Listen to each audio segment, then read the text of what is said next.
Merci d'être là, les travailleurs d'IRACO et les citoyennes d'Orignal.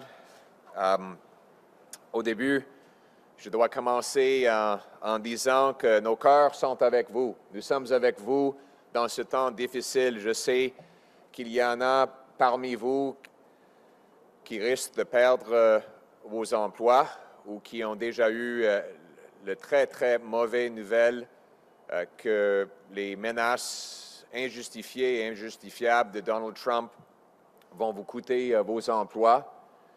Tout d'abord, je condamne encore ces tarifs qui sont totalement injustifiables. Et c'est les travailleurs ici qui ont payé le prix. Évidemment, il va y avoir des travailleurs aux côtés des Américains qui vont aussi perdre les emplois à cause de cette guerre tarifaire complètement inutile et destructrice. J'envoie encore le message à Donald Trump, arrêtez d'attaquer les amis des États-Unis. On devrait faire de l'échange, on devrait mettre fin à des tarifs américains et rétablir une relation et une amitié des deux côtés de la frontière. Et mon message pour vous autres, les travailleurs, nous serons là pour vous. Les Canadiens sont solidaires avec vous. Nous allons faire en sorte qu'il y ait des programmes pour supporter vos familles pendant cette période de difficulté. On va protéger vos familles et on va défendre vos emplois.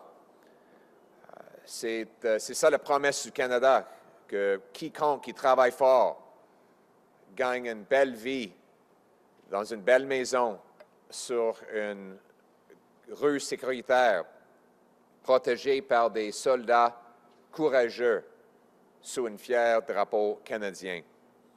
C'est la promesse que le Canada a faite à moi, à ma femme Anna, et je suis entré en politique pour instaurer cette promesse.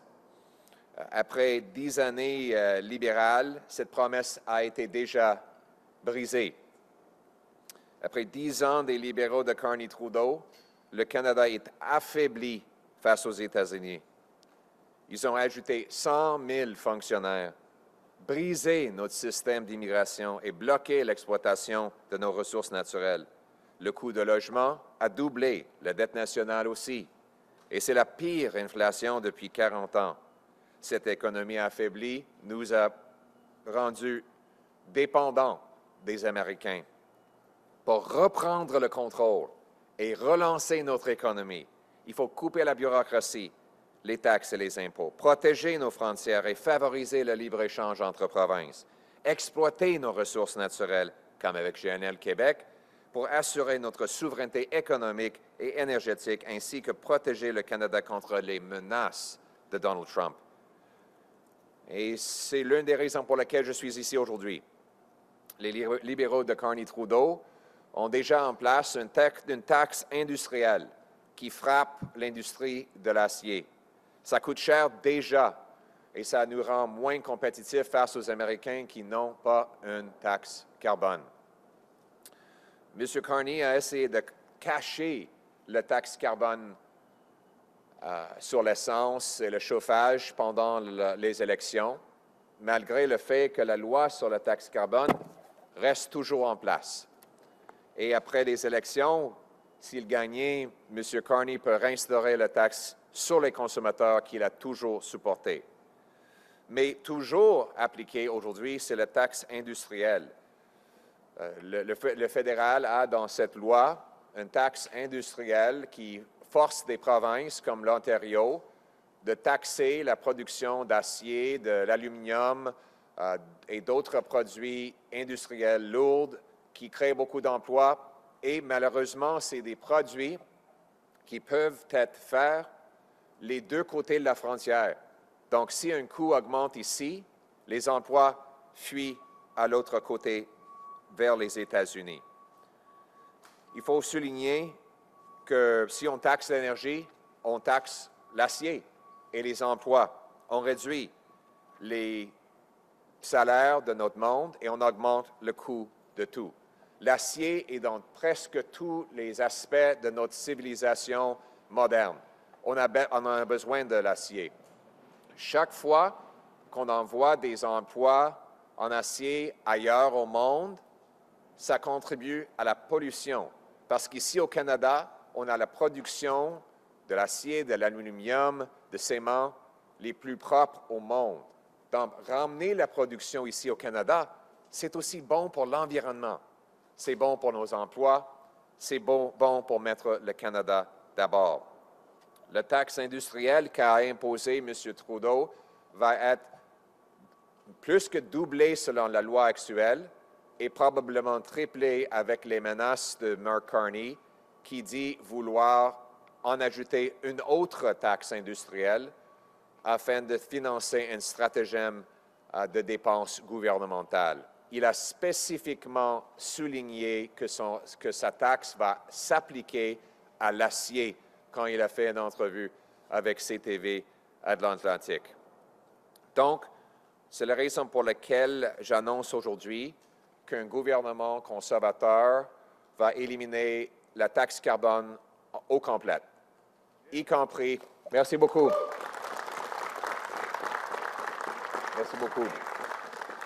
Ça va permettre nos entreprises d'investir cet argent-là dans les emplois, dans la technologie, d'élargir leur production et avoir des plus grands marchés, d'éliminer le désavantage qui existe déjà, même avant les tarifs, et le remplacer avec un avantage. On doit passer une grande réduction d'impôts et de taxes patriotiques sur le travail, l'investissement, la construction de maisons neuves et aussi sur l'énergie. Ça va nous permettre de ramener la production ici au Canada et faire retourner le demi-billion de dollars qui a quitté notre pays depuis les 10 ans des libéraux. En même temps, on va favoriser l'environnement avec la technologie et non pas les taxes. En élargissant l'éligibilité au crédit d'impôt à l'investissement pour la fabrication de technologies propres, on va récompenser les industries lourdes qui fabriquent des produits dont les émissions sont inférieures à la moyenne mondiale. Par exemple, l'industrie canadienne émet 2 tonnes d'émissions pour chaque tonne d'aluminium. En Chine, c'est 12 tonnes d'émissions pour chaque tonne d'aluminium. Chaque fois qu'on ramène une production de l'aluminium ici au Canada de la Chine, on crée non seulement les emplois, mais on réduit les émissions au niveau mondial. Ramener la production ici au Canada, c'est bon pour l'environnement. Taxer nos entreprises va faire fuir les emplois à des endroits beaucoup plus polluants et ça va augmenter les émissions au niveau mondial. En réduisant les taxes sur la production propre, on va ramener les emplois et la production dans notre pays. Et on va réduire les émissions à travers le monde. On va restaurer notre base industrielle et reprendre le contrôle de notre économie des Américains. Ça fait partie de mon plan de gros bon sens pour mettre le Canada d'abord. Ça va aussi réduire les impôts sur le revenu, sur les investissements, supprimer la taxe de vente sur les maisons neuves. Avec des taxes et des impôts plus bas, on va déclencher un immense boom et ramener au Canada des chèques de paie et la production des États-Unis. Nos usines, nos mines, nos moulins vont bourdonner d'activités grâce aux soudeurs, charpentiers, tuiteurs, opérateurs de machinerie lourde et j'en passe. Les travailleurs à la chaîne vont gagner plus en produisant plus. On va être plus fort, plus autonome et souverain. On va se tenir debout et tenir tête aux États-Unis.